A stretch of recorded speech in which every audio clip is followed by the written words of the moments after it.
तो हेलो बच्चों, कैसे हो आप लोग? आज हम आपको बताएंगे लाभ और हानि के ऐसे सवाल जो आपको नवोदय विद्यालय में जो प्रवेश परीक्षा होने जा रही है कक्षा 6 के लिए, उसमें देखने को मिलेंगे। और वो थोड़ा क्वेश्चन लैंग्वेज में, बड़ी बड़ी लैंग्वेज में, ज्यादा शब्दों में लिखे रहेंगे। उसको देख के आपको कंफ्यूज नहीं होना है कि ये तो बड़ा सवाल है, हम इसको छोड़ देते हैं। उसको आप पढ़ना और पढ़ करके देखना कि उसमें बिल्कुल आसान सा सवाल छिपा हुआ है, सिर्फ उसको लिखा गया है ढेर सी लैंग्वेज में। ठीक है, कैसे होते सवाल आइए देखें। यहाँ पे 3 सवाल हम लिए हुए हैं। पहला है, चंद्रकांत ने एक घर 2 लाख रुपए में खरीदा तथा उसकी मरम्मत में 50,000 रुपए खर्च किए। यदि वह उसे बेचने पर 20% लाभ पाना चाहता है तो घर का विक्रय मूल्य क्या होगा?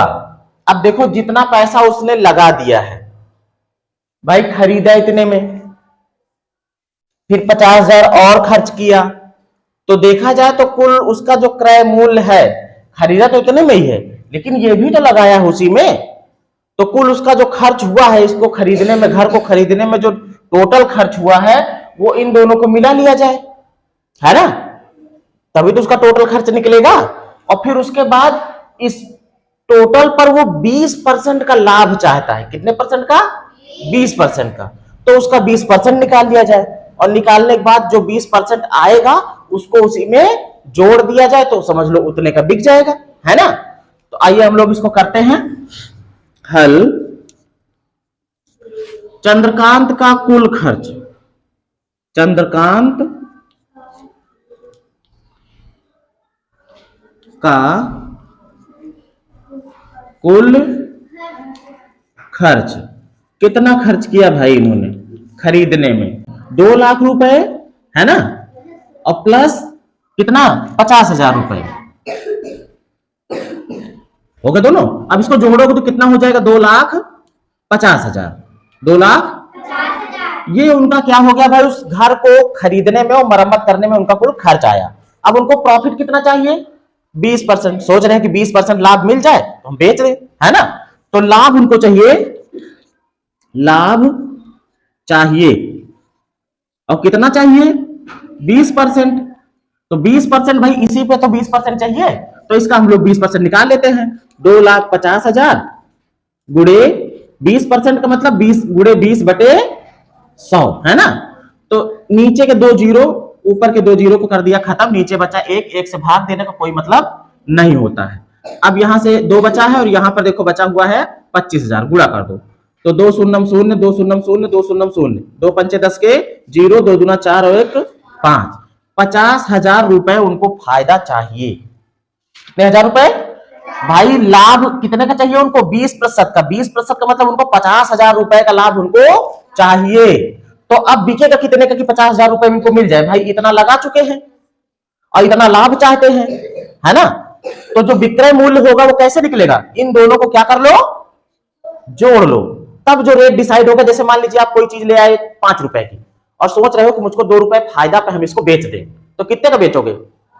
7 रुपए का बेचोगे, तभी 2 रुपए फायदा मिलेगा ना। मतलब 5 रुपए तुम आप जो लगाए थे और 2 रुपए जो तुम फायदा चाह रहे हो, तो यहाँ पे उन्होंने लगाया कितना था? लगाया था 2,50,000 और 20% फायदा चाह रहे थे, तो 20% जो हमने इसका निकाला तो कितना हो गया भाई? वो 50,000 होगा। कितना हो गया? 50,000। अब विक्रय मूल्य घर का क्या बन जाएगा? देखो, विक्रय मूल्य उस घर का डिसाइड किया जाएगा कि भाई कितना, 2,50,000 का तो वो लगाए ही थे, है ना? पैसा ही, प्लस 50,000 रुपए उनको फायदा चाहिए तो उसको भी जोड़ लो। अब कितना हो जाएगा? ये हो जाएगा 2,50,000 और 50,000, सीधा सीधा कितना? 3 लाख रुपए का वो बेचना चाहते हैं। कितने का? इकाई, दहाई, सैकड़ा, हजार, 10,000, लाख। 3 लाख रुपए उसका विक्रय मूल्य बताएंगे भैया हम 3 लाख का बेचेंगे। ठीक है, अब आ जाओ दूसरा सवाल। बहुत बेहतरीन सवाल है, थोड़ा सा कंफ्यूज कर देता है ये, क्योंकि है ही ऐसा, लेकिन उसको बहुत आसानी से भी लगा सकते हो, शॉर्टकट विधि से, और अपना कॉन्सेप्ट वाली विधि तो है ही है। सवाल कह रहा, किसी दुकानदार को 16 रुपए प्रति किलोग्राम की दर से चीनी बेचने पर, 16 रुपए प्रति किलोग्राम की दर से चीनी बेचने पर 20% की हानि होती है। 20% घरों से चला जाता है। अब कह रहे हैं कि वह किस दर से बेचे, किस दर से चीनी को बेचे कि 10% का लाभ हो जाए, 10% का लाभ हो जाए। अब देखो, अगर इसको शॉर्टकट विधि से करना चाहो तो बहुत आसानी से होगा। शॉर्टकट विधि पहले देख लो, कौन सी भाई? Short method. Short method, short method क्या है? लघु विधि। जब वो 16 रुपए की दर से बेचता है तो 20% की हानि होती है। कितने की होती है? 20% का घाटा हो रहा है। इसका मतलब यह है कि अगर 100% रहा होगा उसका मूल्य, भाई कोई भी चीज होती है उसका मूल्य जो होता है 100% का होता है। जब फायदा होता है तो ज्यादा हो जाता है और कम होता है तो घट जाता है ना। अब ये 100% रही होगी, उसका कोई का मूल्य होगा किसी भी वस्तु का, तो कितना होगा? 100%। जैसे अगर कह दिया जाए कि एक पैकेट 5 रुपए का है, एक पैकेट कितने का है? तो जो 5 रुपए है वो पूरे एक पैकेट का है, 100% का। 100% मतलब पूरे का, है ना।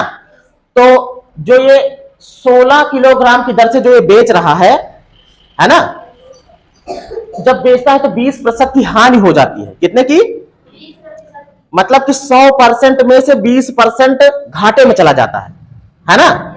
इसका मतलब यह हो गया कि 80% उनके पास आ पाता है, दुकानदार के पास कितना आ पाता है? 80%। 20% तो उसका घाटे में चला गया ना। बात समझ में आई?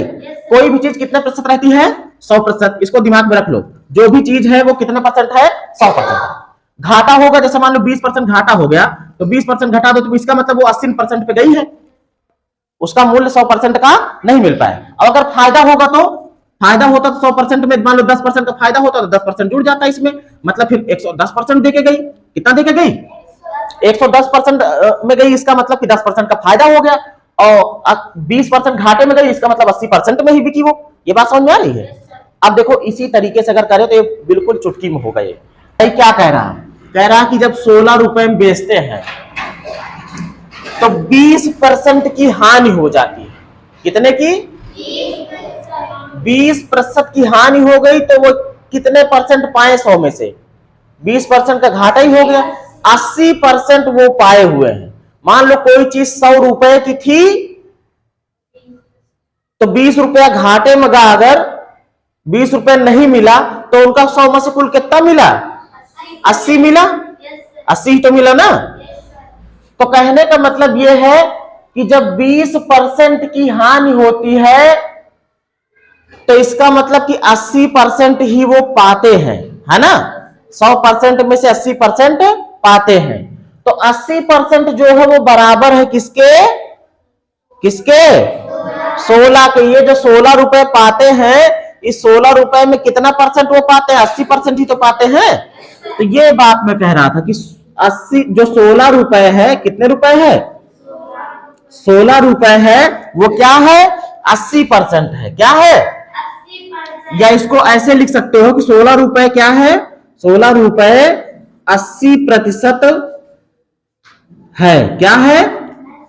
ऐसे कह सकते हो कि 80% बराबर है 16 रुपए के, है ना। 100% जो होता वो उसके बराबर मूल्य के होता, जितने का खरीदे होते। लेकिन 10% उनको फायदा भी चाहिए, 10% उनको फायदा भी चाहिए। तो 100 में 10 जोड़ दो तो कितना हो जाता है? 110% ना। मतलब 80% बराबर है 16 के, तो 1% बराबर हो जाएगा 16/80 के। भाई ये भाग में चला जाएगा ना। जैसे 80 पेन बराबर 16 के, तो 1 पेन बराबर 16/80 के।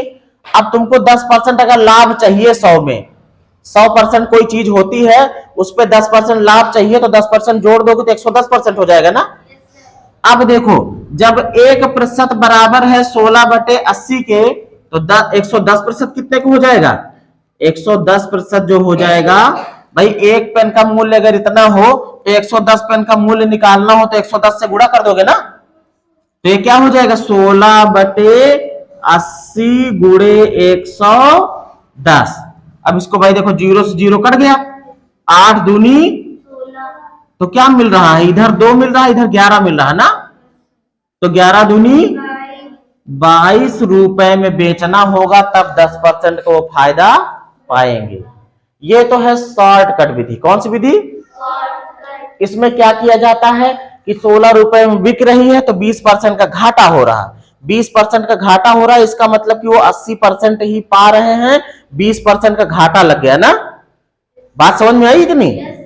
भाई कोई चीज होती तो 100% होती है, अब 20% घाटा हो गया तो इसका मतलब कि 80% तो मिला। कोई चीज 100 रुपए की है, 20 रुपया घाटे में चले गए हो तो 100 में से कितना पई हो? 80 तो पई हो। तो वही चीज, तो 80% जो है वो किसके बराबर है? 16 के। तो वही मैंने लिख दिया 80% जो है बराबर है किसके? 16 के। तो 1% बराबर किसके हो जाएगा? 16/80 के हो जाएगा, 16/80। अब कह रहा कि अब की बार हमको चाहिए 10% का लाभ, कितने में बेचे कि 10% का लाभ हो जाए। तो भाई सीधी सी बात है 10% और चाहिए, मतलब 100 रहा, 100 रहा, 110 हो जाए, तभी तो 10 रुपए फायदा पाओगे, है ना। तो इसका मतलब हमको 110% का निकालना है, कितने का? तो 1% का मिल गया, 110% का निकालने के लिए 110 से गुणा कर दिया, 22 रुपए आ गया, मतलब कि 22 रुपए में हमको उसे बेचना होगा, है ना। अब देखो इसको अगर दूसरी विधि से करते हैं तो कैसे